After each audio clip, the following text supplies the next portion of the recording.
Mr. Bibigay ko po sa inyo yung data na nakuha ko. Nagtanong lang po ako sa mga kaibigan sa industry sa Singapore. Kabisado po nila ito eh. Bibigyan ko po kayo ng isang... ang tinatanong ko po, bakit nagsimula tayo na tinanggap natin kagad 110 pesos to 130 pesos ng upo ngayon ng ano, ang average nga 120 pesos na ang diesel, tinanggap na lang natin ang ganun. What happened? Wala po bang halimbawa, Secretary Balisacan, wala po ba tayong kakilala halimbawa mga industries sa Singapore? Nandun po lahat yung kanilang mga tangke.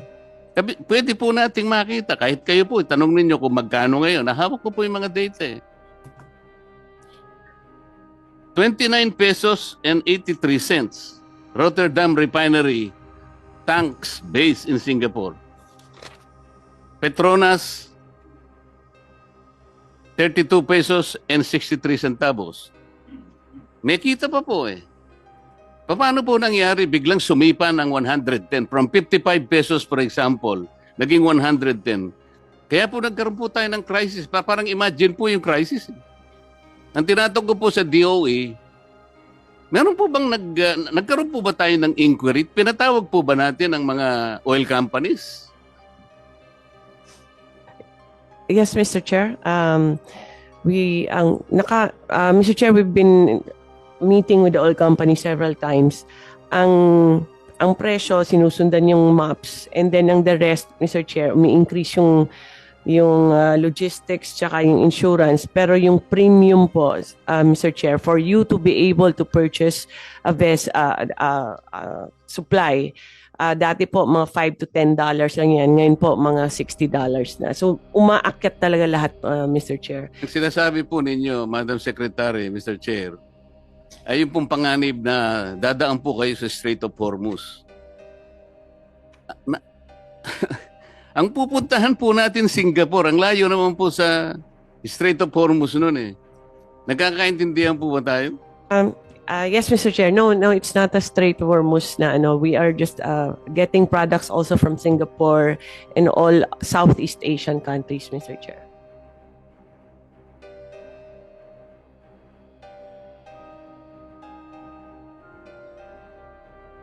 Mr. Chair, ang aking gustong i-discuss, at alam ko ito po ang naintindihan naman ng DOE.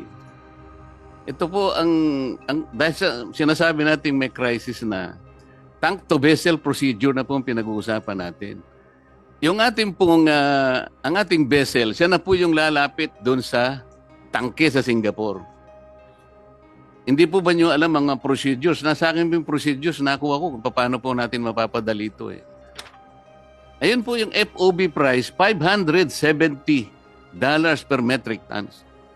Rotterdam Refinery, tanks based in Singapore. Yung Petronas naman po, 640 dahil hindi FOB yun, CIF. Kukwentahin po natin lahat ang mga local add-on, kagaya po na sinasabi ninyo, 15 pesos, 51 centavos lang per liter yun. Kahit idagdag po ninyo yun, sa 55 pesos, may kita pa po eh. Kaya tinatanong ko po, paano po tayo napunta sa 110?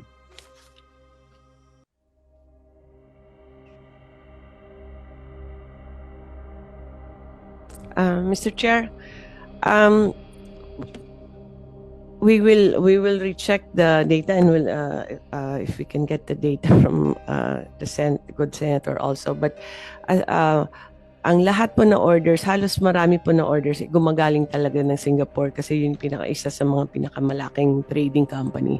But in our computations, talagang ganun po yung presyo. Kasi kahit kunin mo doon, mahihirapan ka rin maghanap ng sarili mong vessel kasi nag-aagawan ngayon.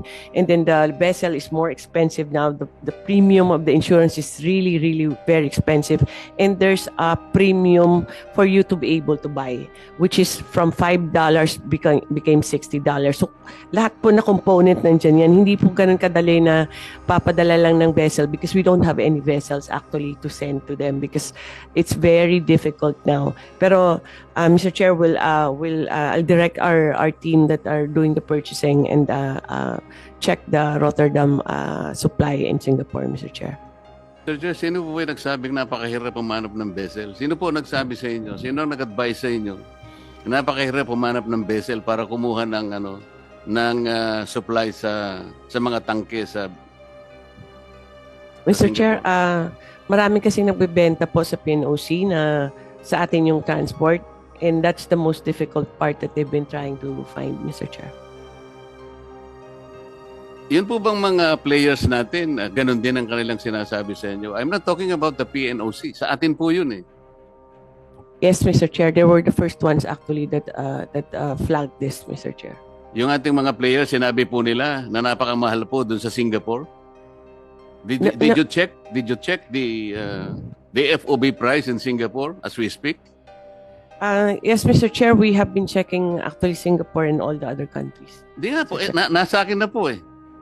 FOB and CIF, both Petronas and Rotterdam refineries. Yes, Mr. Chair, we have checked also on that, Mr. Chair. So pareho po tayo ng presyo. No, Mr. Chair. Saan po nyo kinukuha yung presyo ninyo? Ito nga yung sinasabi ko, dapat po nagkaroon ng inquiry man lang. Kung halimbawa, sinabi ng mga players ganito, kaya nga tanong ko po, did we take those as gospel truth? Paano po natin chinek? Mr. Chair, this is based on also on the maps as we have prescribed how the computations will be, and also, Mr. Chair, on the experience of PNOC in Secretary, ang maps po is only $1.71. Sinasabi ko na po ito eh. Kanina po yung presentation kanina, yung Dubai plots. Hindi po relevant yun because we are not getting something sa Dubai. Ang sinasabi ko, Singapore lang. I'm trying to direct the conversation to Singapore. Nandun po yung mga tangke ng dalawang refineries. Pwede po ninyong check-in ngayon. Yung sinasabi, kung totoo yung sinasabi ko, hindi. Anyway, Mr. Chair, I don't want to belabor this. Alam ko, makukuha nyo naman. Mamaya, bibigay ko po yung data ko sa inyo para lang matapos tayo.